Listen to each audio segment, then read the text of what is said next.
today, as a sub-discussion of the conference, we have a panel discussion on innovation and the flip side of it, which is risk. And to give us concrete examples of actual innovations that have been launched in the Philippines, we have invited, first, the ubiquitous blue or tangerine and black angkas, and the ubiquitous color orange, or is it tangerine, for UPX and Union Bank.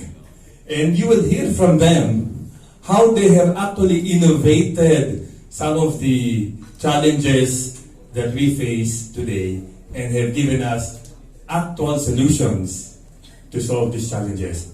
If you looked at your program, I'm the Tom Sikia in the co-moderators. Unfortunately, my co-moderator, Love Maclan, must be caught up in traffic, ironically. And I suppose she should have taken angkas to be able to make it on time today. But I think the reality is probably she's in the salon getting ready to face the media. And that's the prerogative of being a woman. You can go to the salon. The guys, we just have to wake up and dress up. May I first introduce the lady. And it's surprisingly, before she went into the motorcycle business, she worked for JP Morgan, one of the well-known international investment banks in the world. And she put up her own company selling something like an Alibaba, Sold.sg. And then it became successful. Obviously, what did she do? She sold the company and started up another business. It joined another business. It joined Grab. So once upon a time, there was a Grab Express in the Philippines and Grab Bikes. And that's where Miss Angeline had worked. And I think seeing the opportunity when the segment of Grab had departed the Philippines, she set up Angkas in 2016. And now, as you say, you see 27,000 of them moving around Metro Manila and Cebu, helping people reach A to B, without any queue. And so far, they have been solving a major problem that has plagued the Philippines or Manila for years. So ladies and gentlemen, please welcome Angeline Tram.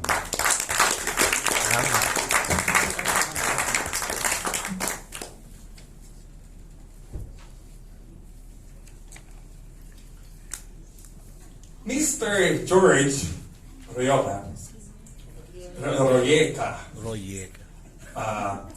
is present at the back. But according to the Commander-in-Chief, she will do all the talking and he will do all the watching and cheering from behind. But let me just as well say that he is a co-convener of Transport Watch, an organization that seeks to enhance the rights of commuters and those for the riding public, obviously. And he's also a co-convener of Brand Philippines, a local movement that aims to enhance local brands. Because we often have this colonial mentality that we often think that foreign brands are better. That is one of the mandate of Brands Philippines. So unfortunately, he will have to watch from the back and do a lot of clapping and supporting for Angeline. But let me introduce Henry Aguda. And if I read his resume, it will take us a whole morning. So with his permission, I'll pick a few items that I think will highlight his achievements. He's the chairman of the board of UBX Philippines. He's a chief technology and operations officer and chief transformation officer of Union Bank of the Philippines. Formerly, he was the chief information officer of Globe Telecoms. Former SVP, Chief Technology Officer of GSIS IT Group. Former VP of Nextel. Digital. And former Chief Information Technology Officer at Digitel. So basically all the telecom companies, he has been with them. But may I also highlight that he was a graduate of the UP Diliman. And not any course, but UP Diliman BS Mathematics. Whoa. And holds a Juris of Doctor of Law from UP Law. Ladies and gentlemen, Mr. Henry Agudo.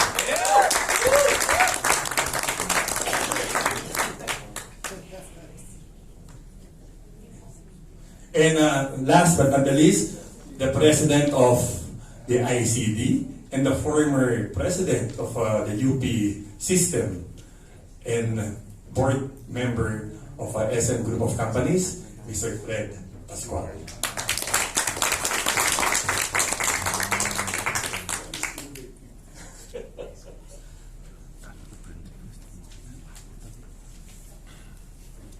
Any questions, the panel?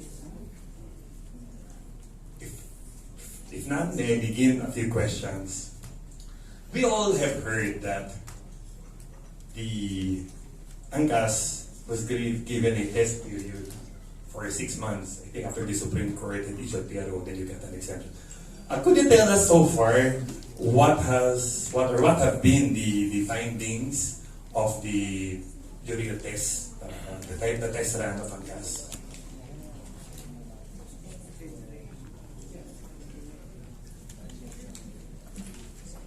Hello. Okay. Thanks, Tom.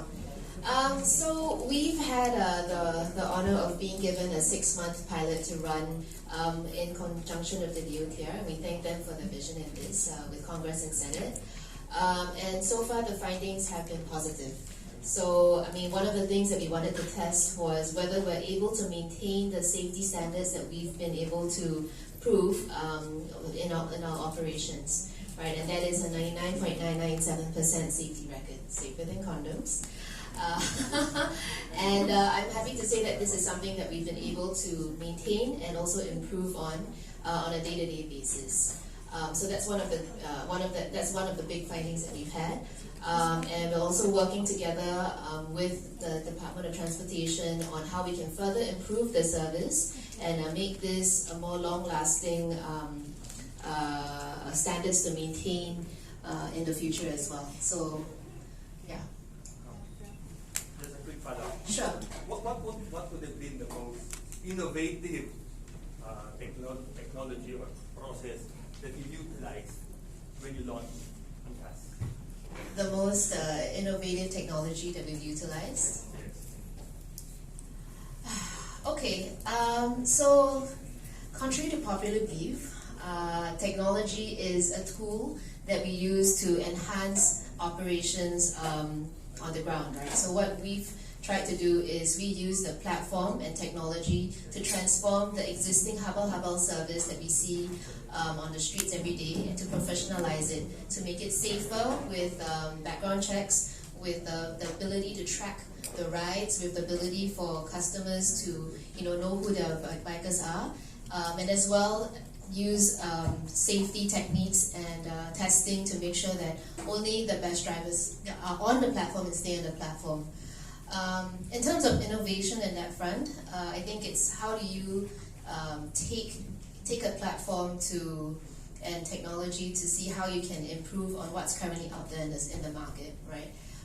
And to me, the results have been tremendous, right?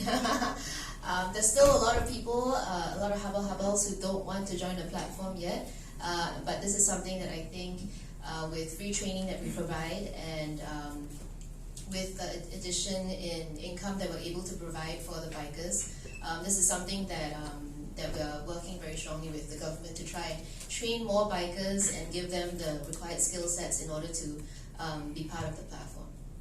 Yeah. Thank you, Anjali. Any questions from the body? Table 1? Table 2? Table 3? Yes. I'm curious, what kind of capital investment did you have to put in?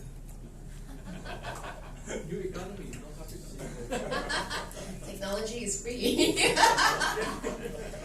We've invested capital into the system, but I'm not able to disclose that right now. But How about the return? sorry. How about the return? Unfortunately, we're still not making money. I mean, I know we have a lot of bikers on the streets, but the investment that it takes to make sure that we maintain the platform at the standards that we want, we're still not making money. Yeah, but yeah, I mean that's the price you pay for keeping the quality of the platform, right? Because we fail, for example, 70% of our bikers, of our biker applicants, right? And that's because we believe in keeping to certain levels of safety standards. There's not different from Tesla, for example, and the other technology companies, other well-known names, you know. Yeah, they generate a lot of revenues, but the bottom line, you know, is something that will come later. In fact, people are investing on the prospects of the future. I think one comment I'd like to make about Angkas, I don't know, I'm just making a hypothesis. The Angkas might be a case where, no, because I when I'm on the street, you know, commuting between my home and office, I always am bothered, you know, by so many motorcycles that's just crisscrossing our path, you know, and there's no system to it. There are no rules. But I understand that Angkas, as a private sector entity, through their exercise of their own governance, might be able to provide order on the streets, you know, in the way the motorcycles on their platform will behave, you know, and follow certain protocols. Can you comment on that, Angeline? So I think that's a really good observation, right? When we first started Angkas, everyone thought we were crazy. Because, you know, clearly on the streets we had a lot of camote drivers, right? Yes, right. And like anyone who drives a car at some point or other has secretly thought in their head, or actually said it out loud, that they want to like run these drivers over because, you know, they don't care about their lives because of the way they're riding their motorcycles on the streets. So there was a very strong stigma against motorcycle biking in the Philippines. And to be honest, with the work we've been doing with our bikers, we found that one, it really stems from a lack of training and discipline, right? So there's almost no opportunities for bikers to be able to get any form of training in order to know how to ride safely in the streets. And this is something that we hold very dear to our hearts.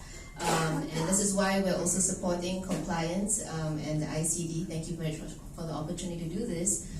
Because we believe that compliance is the backbone of our business, right? So being able to put in the training program that we have, the protocols that we have our bikers to maintain, the level of testing that they need to pass in order to become an Angkas biker, that's very, very important to us. And I think that's also the key to why we're able to maintain the safety levels and to be able to work with the government in order to do this, right? And to us, our long-term goal really is to keep standards high, work with the government in order to have regulation, proper regulation in this space.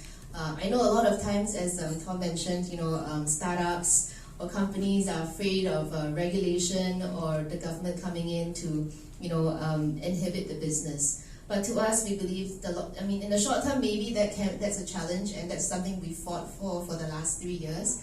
But we believe in the long-term goals. In the long term, we believe regulation is key for this industry, right? Because what we see right now is we have a lot of ill-disciplined bikers on the streets, and if we don't take that step to make sure that we keep safety standards and compliance high, not every player is going to be like us, right? There are going to be other players that come into the market that may not have the safety mindset or may not have the support structure to keep these standards. And that's why we are working with the government to make sure that we put the proper standards in place that everyone can follow, and to ensure the safety of all commuters on the streets, and hopefully less issues when we're driving to see that kind of behavior on the roads, right?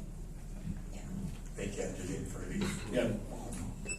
When I heard that kind of mindset, you know, that is foremost in the mind of the leadership of Angkas, you know, And when Angkas was being proposed as a co-presenter, I said, this is a very much worthy partner that we could have in our corporate governance conference. Okay. It's a startup, but already very conscious of the need to follow rules, comply with regulations, and I'm sure ethical practice is part of it. Right? And training the skills, and Yeah, training then the training the of people and the long-term perspective, in running the business. These are the things, among the things we highlight in our training programs for good corporate governance. If you have stepped into a bank, a union bank recently, you would be awed by the changes that you would see.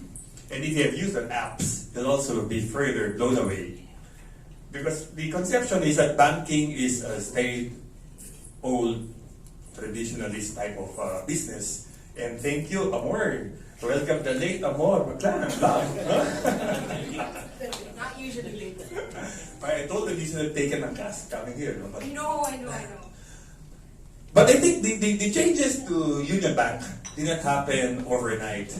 And I'm sure they experienced a lot of challenges in changing a culture in the bank and the use of technology.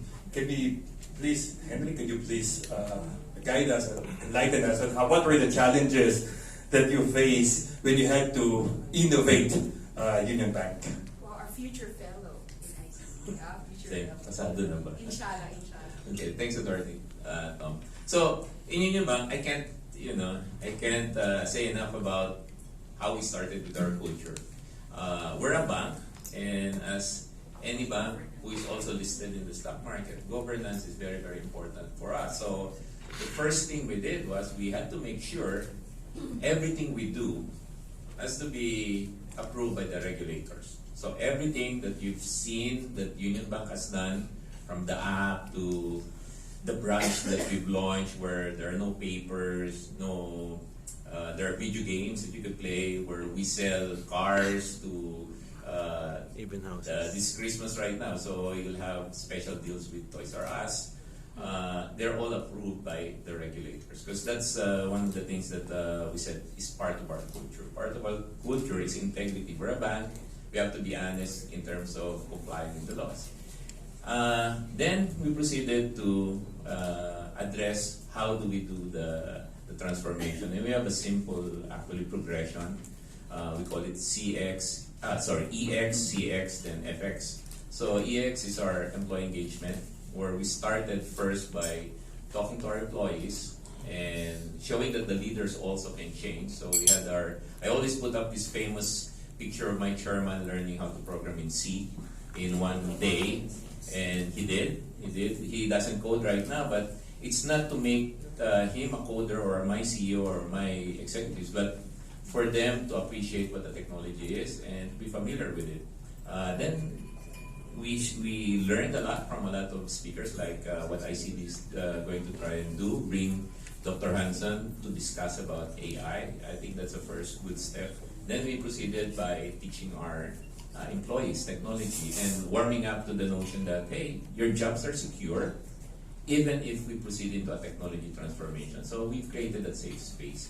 Once our employees have been engaged and they're all agile in mindset, because the key to any innovation is not so much the novelty of the idea, it's our ability to execute. So 1,001 intentions normally fail at execution. So that's why we capitalize on our people's ability to be agile. And that's our culture. Then we proceeded with customer engagement. And that's where we got a lot of the excitement in the marketplace, because if your employees are engaged and they're happy, then you can now engage and make your customers happy. So we launched all our digital products, guided by the notion that they have to have the aspects of being self-service, always available, anywhere, anytime. I mean, you've heard the promise of anywhere, anytime, but we have to be true to that. So we take pains in trying to test our systems, making sure that they do work. And we also place the customer in the center. So everything that we build, as an example, we've asked customers, what is it that you hate about bank branches? Like most of you, they hate lines. They hate signing over and over again documents that they've signed in the past. They hate repeating themselves because they've already given your personal information, and to take out another transaction, you have to repeat the information again. Then we said, okay, and then there's that. And we also asked them, what is it that you like in a bank branch? Well, it took them a long pause, but then, okay, what do you wish you could experience in bank branch? One, you want free coffee. We gave free coffee, great coffee in fact. Want to experience technology? Okay, we gave them the AR, VR. Third, we want to have an experience where we just sit down and we get served.